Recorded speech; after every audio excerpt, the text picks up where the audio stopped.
J'observerai tes justes décisions.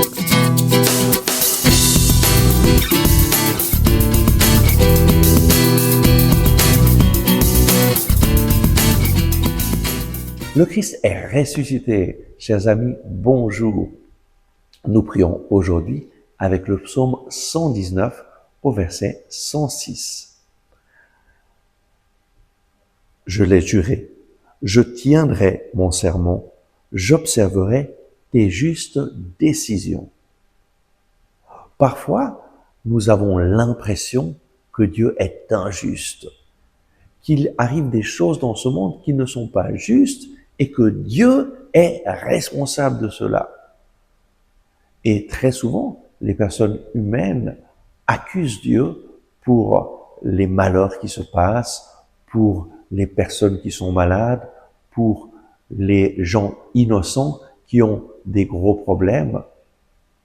Et à travers cela, sans nous rendre compte, lorsque nous accusons Dieu, nous nous coupons de lui et nous sommes incapables de nous rendre compte combien Dieu est bon.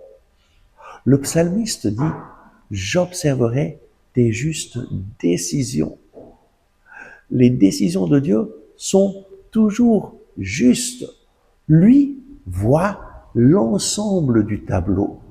Nous voyons juste le petit monde autour de nous et notre regard est toujours conditionné par ce que nous sommes en train de vivre. Nous ne voyons pas tout le tableau. Le Seigneur nous dit dans sa parole, c'est dans Romains chapitre 8, verset 28, « Tout concourt au bien de ceux qui aiment Dieu. » Dieu sait faire concourir tout au bien de ceux qui l'aiment. Sur cette terre, nous sommes en bataille. Il y a un combat spirituel.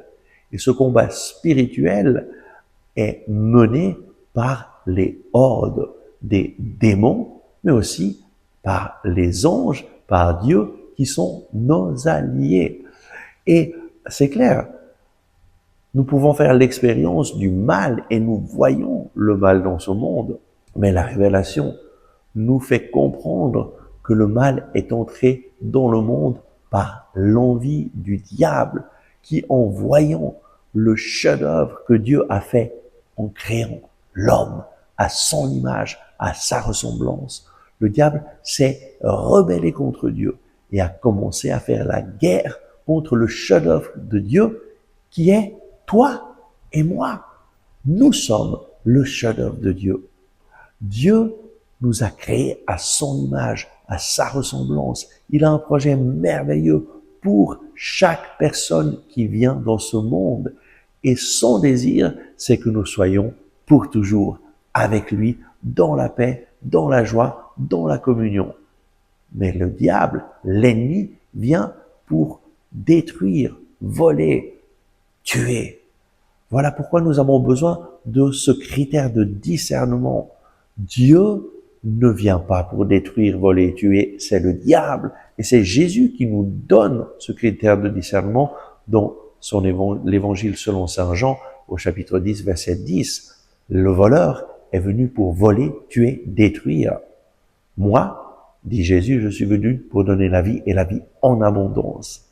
Nous avons besoin de prendre en compte ce critère de discernement pour ne pas nous laisser tromper et attribuer à Dieu le mal qui vient de l'ennemi. C'est avec ce critère que nous pouvons comprendre que Dieu sait comment faire concourir tout au bien de ceux qui l'aiment.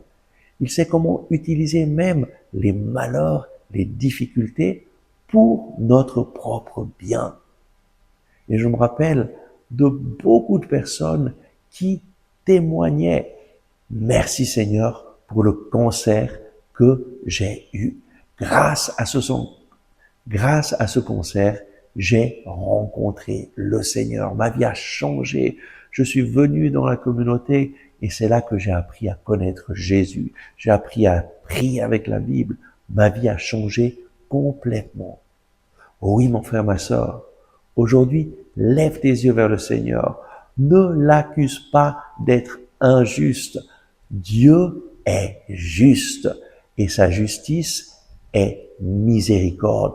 Il ne te traite pas selon tes péchés, tes offenses, tes fautes, mais selon sa miséricorde. Il a décidé de se charger de toutes nos poids, de toutes nos fautes. Et en mourant sur la croix, Jésus a prié pour toi et moi. Père, pardonne-leur. Ils ne savent pas ce qu'ils font.